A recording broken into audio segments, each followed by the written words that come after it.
Hello everyone, we're here with Wildcat Legend News, and we have so many stories from both sports, Dracula, and many more. So, let's get right into it.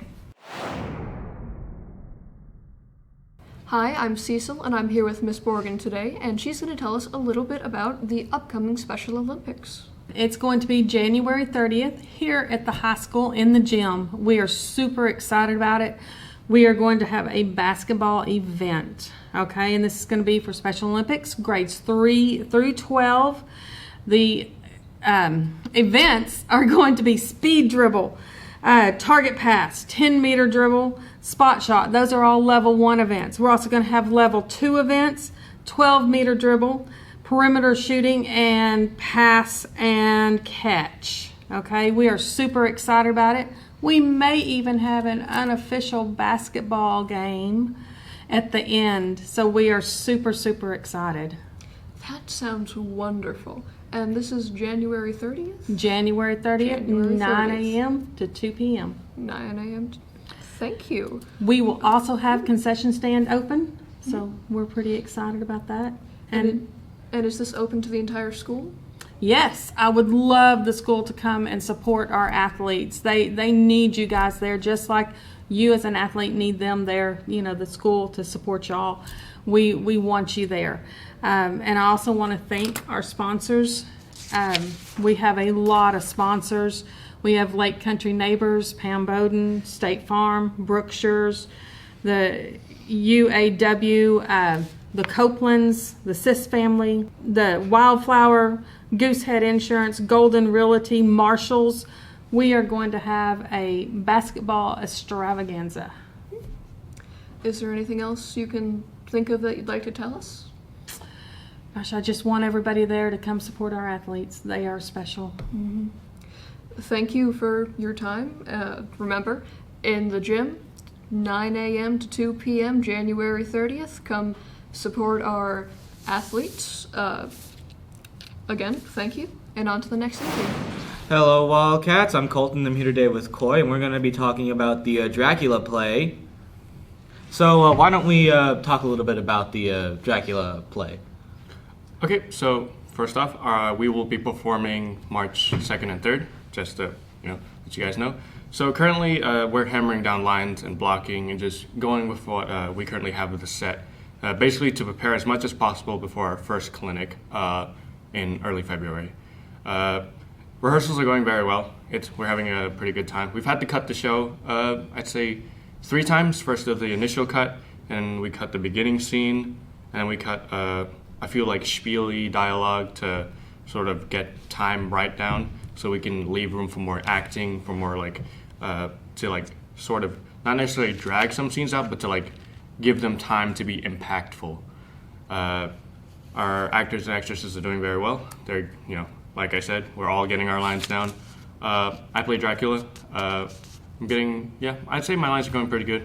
I just need to hammer down a few of the final little lines of dialogue over the final battle, scene 16. But I'd say overall we're doing pretty good. We're doing really good. That's good. What's your favorite part of doing Dracula so far? Favorite part? I'd say it's the theme of Dracula. The sort of progressive hauntiness, the suspense of the final battle with Dracula. Because Dracula, he's like this figure that just pops up and disappears. He'll show up every now and then, and his presence is always impactful. He's like a boogeyman. Almost. Yeah, he's the boogeyman. And he'll show up, and all the characters like, whoa, what are you? What is this? And then he's just gone. And then, because you have the first scene, and he's pretending to be Harker, and then another character comes in and is like, oh yeah, I just met Harker. And she's like, that's impossible. He's out of the country. And then that all leads into, further on where they find out. And then Harker, he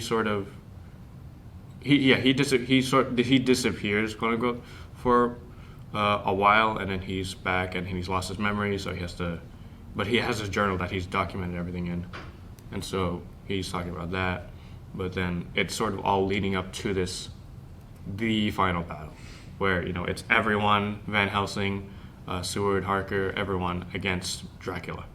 and they're trying their best to finally lay him to rest.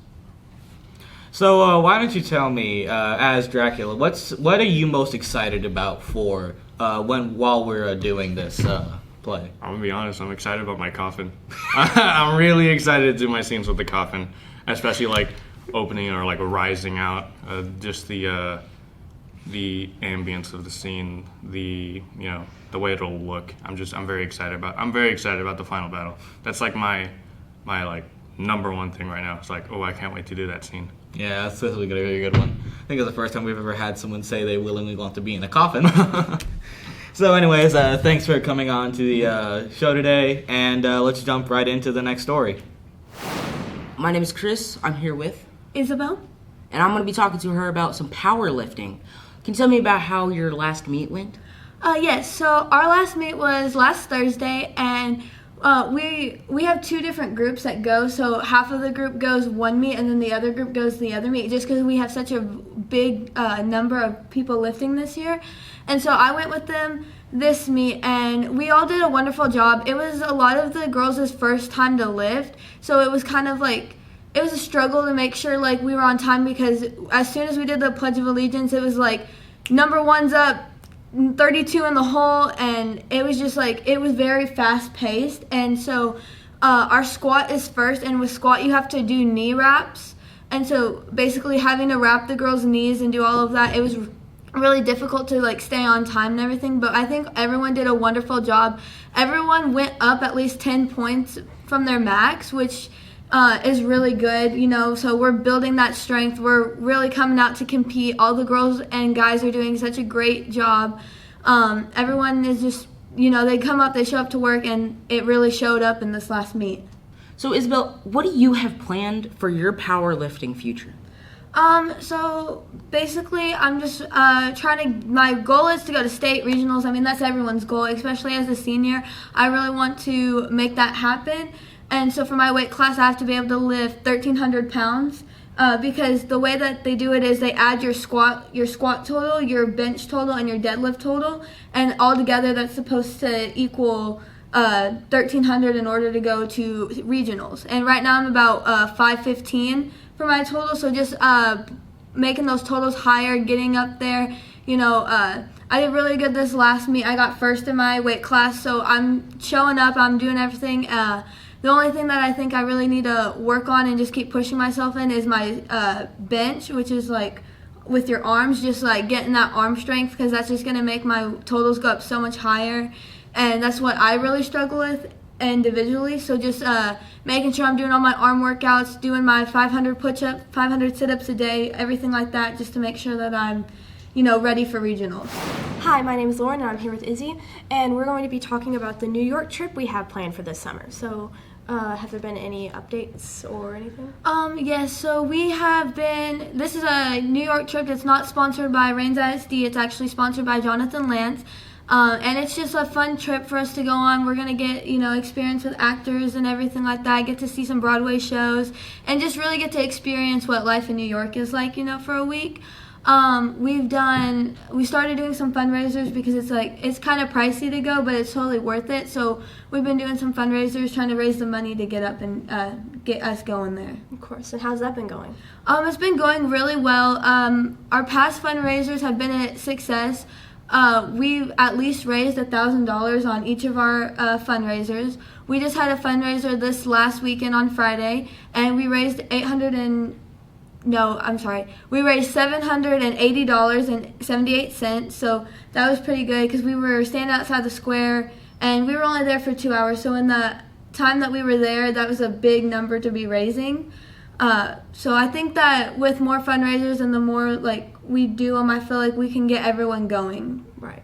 And are you excited for the trip? I'm really excited. I've always wanted to go to New York, and I think that with the group of kids that we're going, it's basically my family, so just having that last trip with everyone, you know, because I'm going to be a senior, having that last trip with everyone just to see everyone and, you know, experience and have just a great experience with everyone. I'm really looking forward to that, you know, so. Yeah, personally I'm going on the trip as well, and I'm looking forward to it as well. So is there anything else you want to tell us? Yes, so we have our next fundraiser coming up on the 4th of February. And so just come to the square, Highway 19 and 69, where they intercross. And we're just going to be standing out there asking for donations. So when exactly is this trip?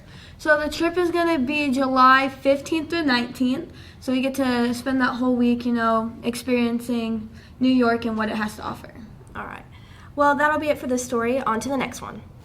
Hey, I'm Wiley, and today I'm going to be talking with Julian a little bit about the new radio and podcast. So what's up with that? Well, we've recently begun to do a lot of new shows. We're currently sitting at around several hundred views. We do probably more than 4 shows weekly. We're going to be doing some live coverage of sports. We're also our first event really is going to be the Special Olympics. It's going to be January 30th from 9 to 2 p.m. Yeah. And of course, we're going to have the link to the radio station in the description. But I mean, mostly we're really just working on creating exciting content that can be interesting to really anybody out there who wants to listen in. Manager, I figured I might as well do one. So I rebooted an old show of mine because I've been a radio DJ for quite a while. But I figured I'd reboot it. Same lame title, The Julian Lee Show, but we'll be bringing in weekly news, satire, all sorts of crazy voices and random guests. It's going to be great. Sounds cool. All right, so if you guys want to support Julian's podcast or our podcast, make sure you click the links in the description and on to the next one. Hello, everybody. I'm Cameron, and I'm here with Jackson. and he's gonna tell us a little bit about how it feels to be the artist of the week. So tell me what's going on with your art, man.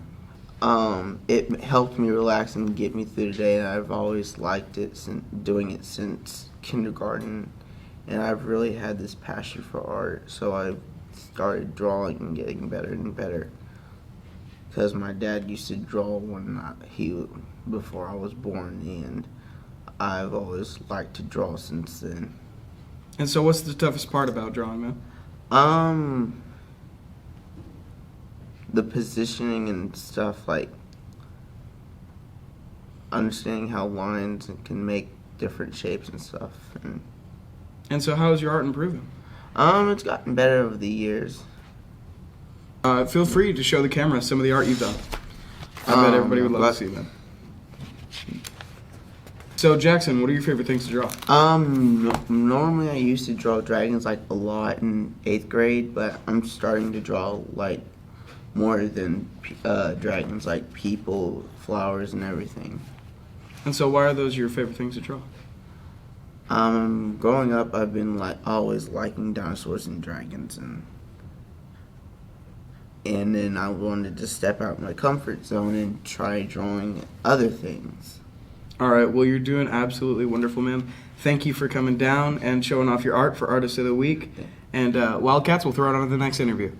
Hi, I'm Garrett. This is Sean, and today we'll be talking about basketball. All right, so tell me how that first game was. I mean, we fell short. We lost by 8 last Friday. I feel like Manny and Nick had a lot to do with the game. I feel like they did really good, even though we fell short. So what are you guys going to be working on this week to make sure you get that W? Really just working on playing more as a team and rebounding a lot of it. We don't rebound very good in games, but we're definitely improving. That's good. What's the toughest part you would say about the practices? Definitely the running. We run every single day, about half the practice, and it absolutely sucks. But at the end, it pays off. Right. You'll make it, and you'll be there, and eventually be a starter on varsity. Right. So I heard this is the first year that Coach Fields is coaching. Tell me how that's going. It's going good. I really feel like he loves us and really enjoys being able to coach us. And we all love him and love the positive energy he brings to our team. Right. Thank you so much for the interview, Sean. Now on to the next one. Hey, I'm Wiley, and I'm here with Haley. And today we're going to be talking a little bit about girls basketball. So when's your next game? Tonight is our next game. We play Prairieland at home around 5:30. All right, cool. And when was your last game, and how did that go? We played Friday night against Edgewood in Edgewood. Unfortunately, we lost by 4 points, but it was a good game. Gotcha. I was really close. So for you, what's the best part about playing basketball? Just getting to know each other very well and just playing as a team and competing. Yeah. Make sure you guys show your support for the basketball girls today, Tuesday night. We're playing against Prairieland at 4:30. It's going to be a great game, and on to the next one. Thank you for watching our YouTube channel. Don't forget to like and subscribe, Make sure to hit that bell icon. and we'll see you next time.